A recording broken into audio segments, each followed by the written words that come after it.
Hi everyone, today I'm going to show you an easy way to pick a simple colour palette for your embroidery projects.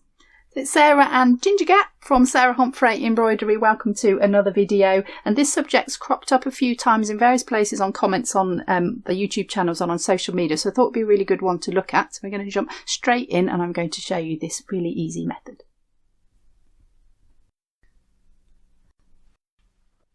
So I've got a couple of things that I'm going to use to show you this with, and you can use whatever you've got around, or you can use a magazine or a book you could use. You get some books out and have a look through books, but I'm just going to show you with this, and I want to show you this paint chart first. This is a Dulux one, but it doesn't have to be a Dulux one, any one that you can find in whatever country you're in. And these are really good for colour because obviously they give you some little examples of how you can use the colour. Now obviously this is specifically for painting, usually inside of houses, so it'll be a particular kind of colour scheme, but they're interesting to have a look at and see that how they use colour together. Look at those, that's beautiful there. And you can pick a colour scheme from one of these. So we're going to choose a picture we like, and then we're going to look at our threads and see if we can match the threads up. So look at this then, this is really lovely. Pastures New, this one is called. It's got lots of greens and blues and teal kind of colours, and then this really nice bright lime green behind it. So what I'm going to do is just move those out of the way. I've got a couple of thread selections here. So I've got my DMC Etoile range, which are like stranded cottons, but they got a bit of sparkle in them. They're really beautiful to use. We've got these in the shop, and I'm also going to use my Anchor linen threads as well, which we've also got in the shop, just to show you some different ranges, because the DMC Etoiles are nice bright colours and these ones are a little bit more traditional, so just to show you how I can do that. So I'm just going to pull out a few threads and see if we can get a colour palette from this. So there's that nice lime green in the background, and this is a minimal colour range, which is quite good to do this exercise with, because then you're not confused with loads and loads of colours. I think if you're struggling to choose colours, limit the palette, just a few colours. So there's the nice teal one. As I said, these ones are quite bright, so this is going to come out quite bright, maybe a little pale blue in there, and we've got a kind of green, nice emerald sort of green as well. So look at that, so just 4 colours from that picture. That makes a really beautiful palette, and what we've actually got is we've got 4 skeins, but we've got 2 colours. So we've got a green and a sort of tealy blue colour, and you'll notice I've picked a dark and a light of each. I'm going to talk about a little bit more about that with the next examples too, and you could just pick that, just a really nice range of colours. Really simple, just 4 different skeins, a light and a dark of each, and 2 colours. Makes a really great stitch palette for you to use in your project. So let's have another look at another view and see what else we can come up with.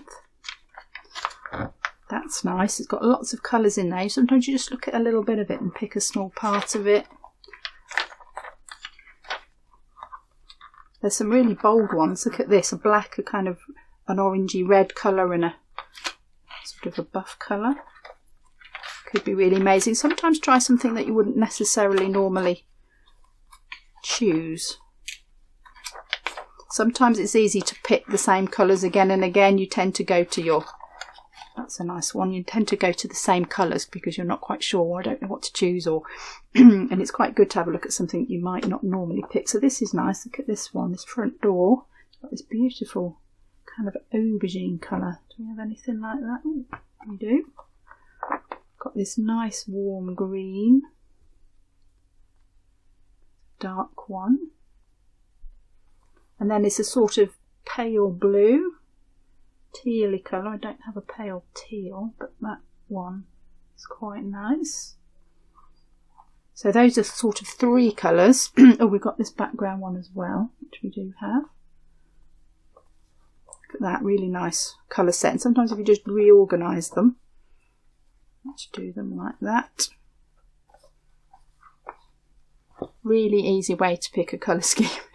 You don't have to imagine it in your head, think, oh, I don't know what goes with what. Just have a look at somebody else's inspiration and see, and those are really beautiful. And if you wanted to just add a little bit more interest to that, as I just mentioned, do a light and a dark. So we've got a green in there, so we could stick a light green in. We've got a light and a dark. Those contrasts will just make things stand out nicely. Just add a little bit of extra dimension to embroidery. So those are really great. And we could do the same with the purple. I'm not worrying about that picture now. I'm just looking at what I've got and adding to it. So really nice. 2 greens, 2 purples and 2 little accent colours. Really beautiful colour palette there. So that's an example from there. And I've got a couple of postcards that I've got here from my collection. I thought we'd have a look at those as well and see if we can pull some colours from those. Okay, so this first one is, let's move those out of the way so we're not confusing it. It's a little birdie, BBC Wildlife Photographer of the Year. Nice picture. So there's a little bird on the edge of some water and reflection, and I think that's a boot. Now that I look, but the colours are really interested in this one. So now we're not looking at something that's been designed by somebody to sell their paint. We're looking at an actual image from nature, beautifully curated, it has to be said. But look at these colours in it. So obviously we've got these greens in the background. Let's pull these ones again from here.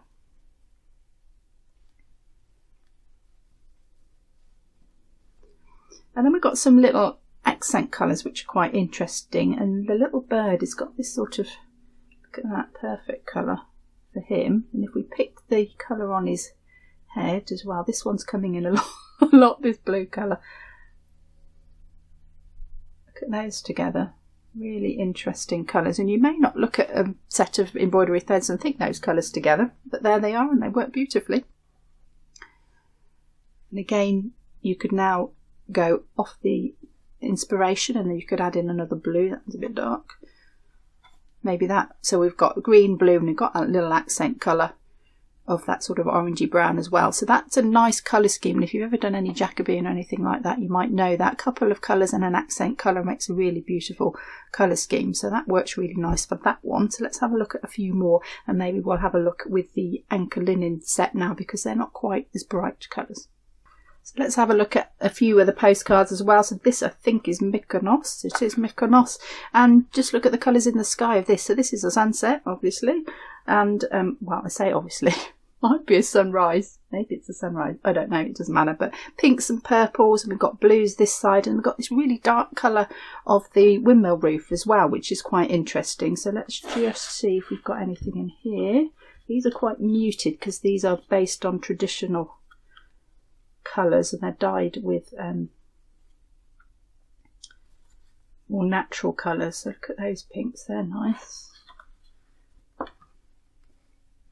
That's quite purple. Don't assume you know what the colour is, actually look what the colour is, because you think, oh, sky, it's purple, and then you find, oh, actually it's a little bit more blue. Don't really have anything that colour, interestingly. So we'll go down a blue route. Those ones are quite nice. And you see when I put them together, I put them in the order from dark to light. That's just quite nice to see the range you've got then. And then we could pick a really strong colour out for the roof. That one's nice. Probably that colour, which is quite interesting. Or we could just soften it a bit and put that colour in. Or, I like that one. It's quite nice. Let's go back to that one.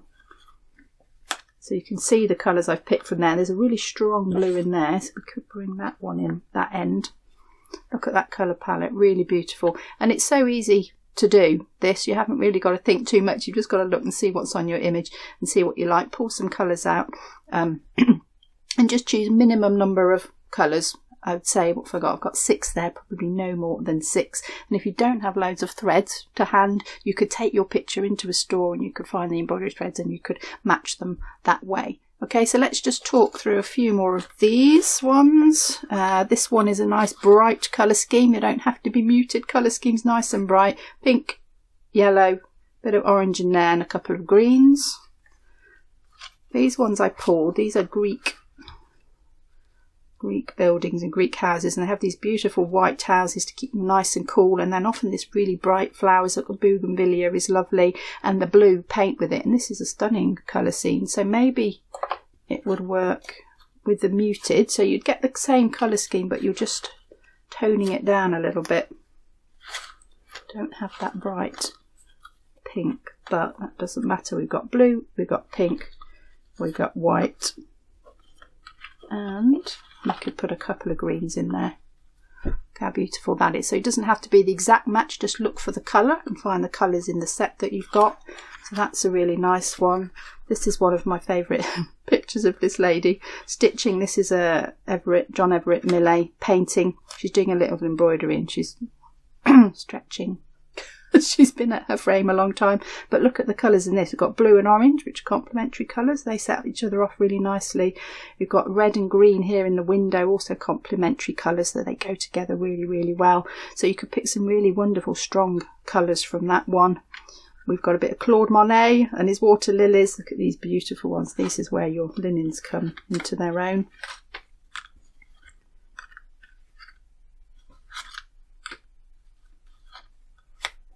Wow, look at that. You could do a piece of embroidery inspired by it. So this is my embroidery inspired by Monet, and just use those colours and make a completely new design up. Those are really fabulous colours, loving those. And then I've just got something really different at the end. So this is Henri Matisse, and this is his snail, very famous painting in the Tate. Yes, in the Tate. And he painted these pieces of paper and he collaged them together, and he made this great big collage out of them. Actually, it's really impressive when you see it on the wall. And you could choose those colours. If I just go back to my, because they're really bright ones, if I go back to my DMC ones, you could just pick a few of these. You don't need to pick all of them, because I think all of them might be a bit crazy, but we'll try it, shall we? It's getting a bit bonkers. This is actually quite an example of maybe what happens if you pick too many. Although he did it and it works very nicely. We've got a black in there. Do we have a black? Root around, we do.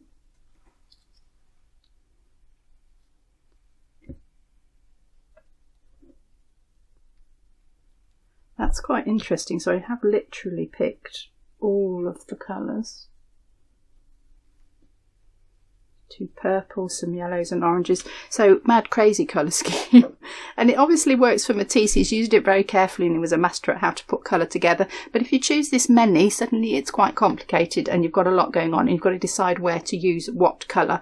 So I think don't just blindly follow what's in the image that you want to take the inspiration from, but just make some selections, pull out what there is, start with that, and if you don't like something, take it out, like the black and the white. We could take the blue out. Maybe those ones, and make your own colour scheme. I would just like to take this opportunity to say some thank yous, and that's to those of you who have clicked the super thanks button, that's the button below the video, and also to our channel members and our patrons. I'd like to thank all of you for your extra support. The money that you give to us to support the channel goes back into the channel to make the videos, and it pays for more equipment and lights and cameras, so that we continue to make these videos and make them a really high quality for you. There's too many of you to mention all by name, but you are all really appreciated. Thank you so much for supporting us. So once you've chosen a few colour schemes, if you want to have a go at a simple design and practice your colour scheme out on a design, we have loads of free designs on the free stuff page of the website.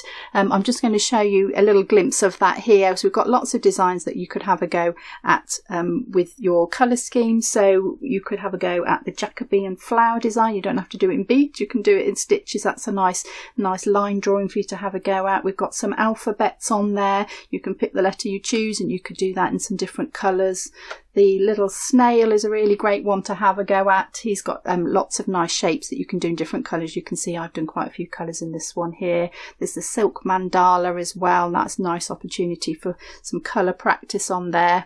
So we've got loads and loads of free designs on there. Do go and check that out. I'll put a link to that in the description below this video. You can just click on the design and you can download it for free as a PDF. So lots of designs on there, great resource for you.